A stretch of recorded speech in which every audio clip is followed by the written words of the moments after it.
Good morning, students.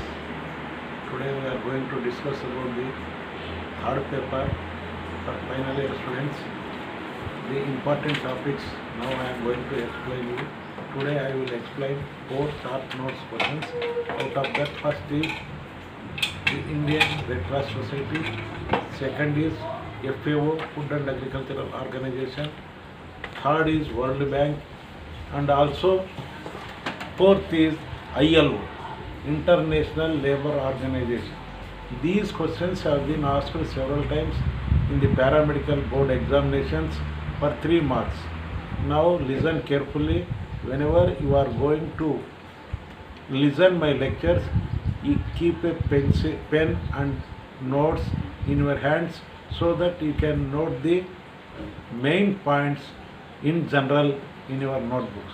This is the most important. Yes, coming to the point, now I am going to start about the Indian Red Cross Society. This is the most important. What is meant by the Indian Red Cross Society? Before going to write the short notes answers, you should have made the subheadings. When it was started and what are the functions and who it was started. This out of that, first of all, I wanted to explain you.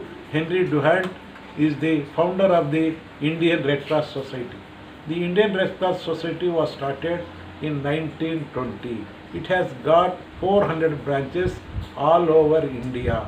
This is the introduction about the Indian Red Cross Society. Next, coming to the point of view about the functions of the Indian Red Cross Society. First is Indian Red Cross Society. Earlier it was started to help the soldiers, those who are wounded in the wars. Second point is it will supply the medicines, milk powder. Third point is it will running the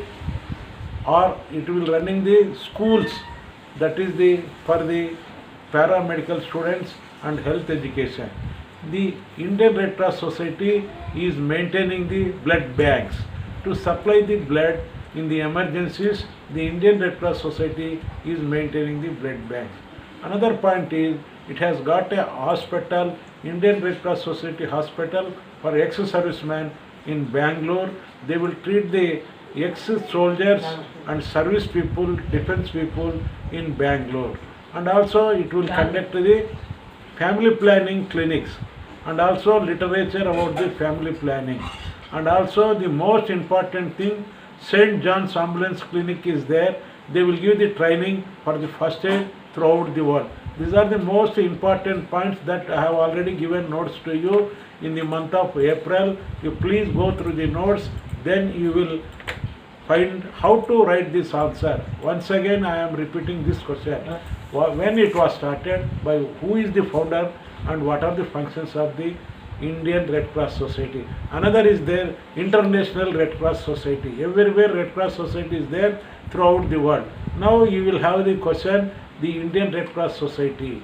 It is a voluntary organization. It will do the service to the people. I have already explained you about the 8 points about the service of the Indian Red Cross Society. Next question is the FAO. The next short notes question is the FAO, that is the Food and Agricultural Organization. It is one of the organ of the WHO and also United States Organization. ಇದು ವಿಶ್ವ ಆರೋಗ್ಯ ಸಂಸ್ಥೆಗೆ ಸಂಬಂಧಪಟ್ಟಿದ ಒಂದು ಅಂಗ. ಅದೇ ಥರ ಐಕ್ಯ ರಾಷ್ಟ್ರಗಳಿಗೆ ಸಂಬಂಧಪಟ್ಟಿದ್ದು ಒಂದು ವಿಶೇಷವಾದ ಒಂದು it is a organization. Organization ಅಂದರೆ ಒಂದು ಸಂಸ್ಥೆ ಅಂತ ನಾವು ಹೇಳ್ಕೊಬೋದು. ಫುಡ್ ಆ್ಯಂಡ್ ಅಗ್ರಿಕಲ್ಚರ್ ಆರ್ಗನೈಜೇಷನ್ ಕೂಡ ನಿಮ್ಗೆ ಎಲ್ಲರಿಗೆ ಗುರುತು. ಫುಡ್ ಆ್ಯಂಡ್ ನ್ಯೂಟ್ರಿಷನ್ ಚಾಪ್ಟರ್ನಲ್ಲಿ ನೀವು ಹೇಳಿರ್ತೀರಿ. This is the main intention of this FAO is to free the world with malnutrition. ಪೌಷ್ಟಿಕಾಹಾರ ಕೊರತೆಯಿಂದ ಬರೋ ಕಾಯಿಲೆಗಳನ್ನು ತಡೆಗಟ್ಟಲಿಕ್ಕೆ ಈ ಫುಡ್ ಆ್ಯಂಡ್ ಅಗ್ರಿಕಲ್ಚರ್ ಆರ್ಗನೈಜೇಷನು ಭಾರಿ ವ್ಯವಸ್ಥೆ ಮಾಡ್ತಾ ಇದೆ. ಇದರ ಕೇಂದ್ರ ಸ್ಥಾನ ಎಲ್ಲೈತೆ? Its headquarter is in Rome ನಗರದಲ್ಲಿ ಇದರ ಕೇಂದ್ರ ಕಚೇರಿ ಐತೆ. It was started in 1945. 1945ನಲ್ಲಿ ಇದು ಸ್ಥಾಪನೆ ಆಗಿದೆ. ಇದರ ಉದ್ದೇಶಗಳೇನು? What are the aims? To promote food production in agriculture, fisheries. First ಏನು? ಟು ಪ್ರಮೋಟ್ ಅಂದರೆ ಬಡ್ತಿ ಮಾಡೋದು. ಫುಡ್ ಪ್ರೊಡಕ್ಷನ್ ಅಂದರೆ ಆಹಾರ ಧಾನ್ಯಗಳಾಗಲಿ ಆಹಾರ ಪದಾರ್ಥಗಳಾಗಲಿ ಅವರು ಅದನ್ನು ನಾವು ಜಾಸ್ತಿ ವ್ಯವಸಾಯ ಮಾಡಿ ಬೆಳೆಸಲಿಕ್ಕೆ ಪ್ರಯತ್ನ ಮಾಡಬೇಕು.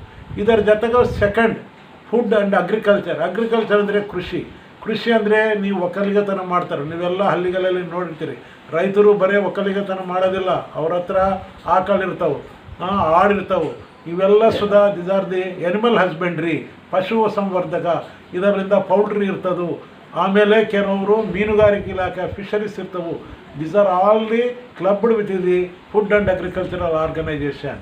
The Food and Agriculture Organization has given a big slogan that nobody should not suffer, nobody should not die with the hunger. It is a special campaign of the Food and Agriculture Organization. No death should be occurred due to the hunger. ಅಂದರೆ ಇದರ ಉದ್ದೇಶ ಈ food and agriculture ಆರ್ಗನೈಜೇಷನು ಆಹಾರ ಮತ್ತು ಕೃಷಿ ಸಂಸ್ಥೆಯಿಂದ ಇಡೀ ವಿಶ್ವದಲ್ಲಿ ಯಾರನ್ನಾಗಲಿ ಹಸುವಿನಿಂದ ಸಾಯಬಾರದನ್ನೋದು ಒಂದು ಮುಖ್ಯ ಉದ್ದೇಶ. The next thing is to prevent the malnutrition. ಆಗಲೇ ನಾವು ಎಷ್ಟೋ ಸಾಲಿ ನಮ್ಮ ಕ್ಲಾಸ್ನಲ್ಲಿ, ನಮ್ಮ ಸಿಲೆಬಸ್ನಲ್ಲಿ, ನಮ್ಮ ಪೀರಿಯಡ್ಸ್ನಲ್ಲಿ, ನಾವು ಕಾಲೇಜಿನಲ್ಲಿ ಹೇಳಿನಿ, ಮಾಲ್ ನ್ಯೂಟ್ರಿಷನ್ ಅಂದರೆ ಪೌಷ್ಟಿಕಾಹಾರದ ಕೊರತೆ. ಇದರಿಂದ LBW ಪ್ರಿವೆಂಟ್ ಮಾಡಬೇಕು. ತಾಯಿ ಮತ್ತು ಮಕ್ಕಳ ಆರೋಗ್ಯವನ್ನು ನಾವು ರಕ್ಷಣೆ ಮಾಡಬೇಕು. ಇದರ ಜೊತೆವಾಗಿ ಮೈಕ್ರೋನ್ಯೂಟ್ರೆಂಟ್ ಡೆಫಿಷಿಯನ್ಸಿ ಡಿಸಾರ್ಡರ್ಸ್. ಮೈಕ್ರೋನ್ಯೂಟ್ರೆಂಟ್ಸ್ ಅಂದರೆ ಸೂಕ್ಷ್ಮ ಪೋಷಕ ಪದಾರ್ಥಗಳಿಂದ ಬರೋ ಕಾಯಿಲೆಗಳನ್ನು ಸುಧಾ ಈ ಸಂಸ್ಥೆ ತಡೆಗಟ್ತದೆ.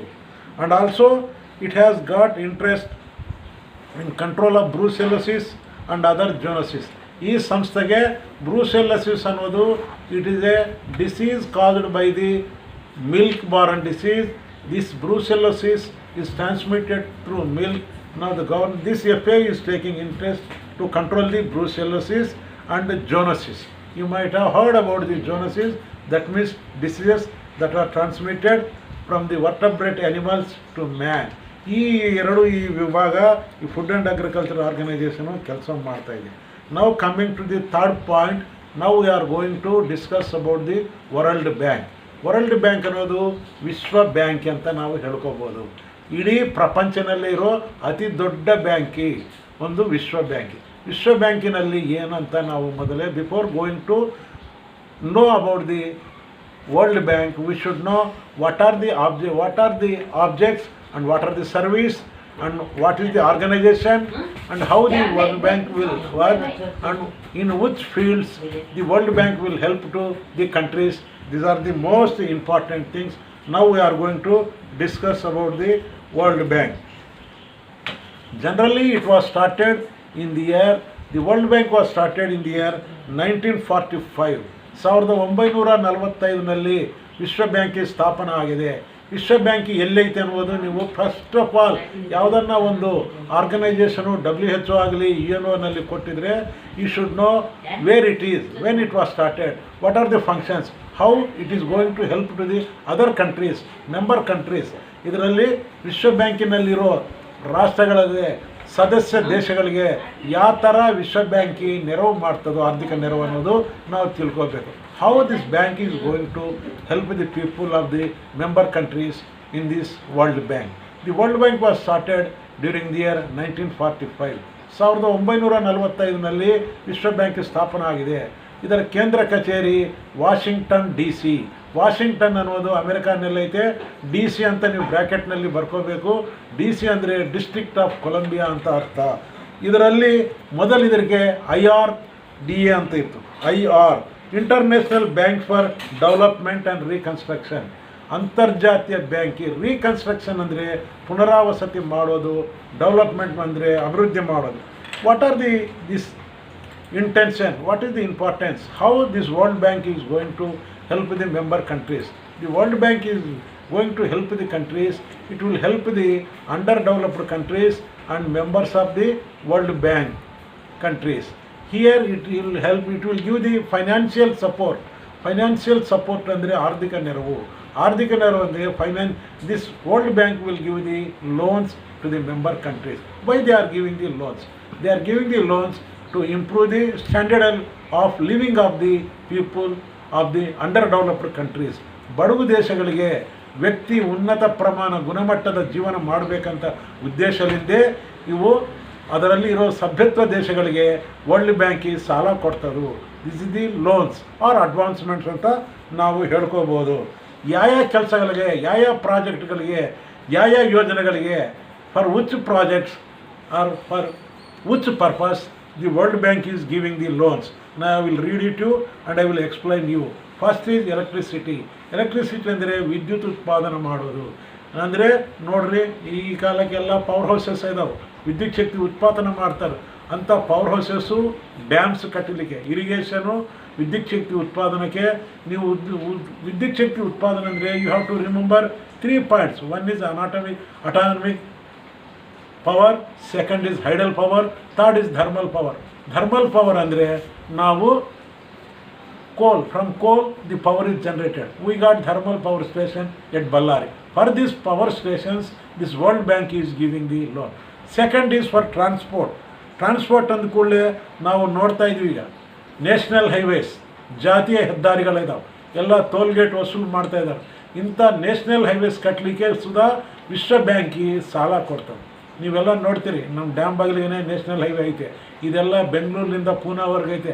ಇಂಥ ನ್ಯಾಷನಲ್ ಹೈವೇಸ್, ಟ್ರಾನ್ಸ್ಪೋರ್ಟ್ಸ್, ಸಾಗಾಣಿಕೆ ಮಾಡೋಕ್ಕೆ ಸುಧಾ ಇದು ಕೊಡ್ತದೆ. Next is water supplies.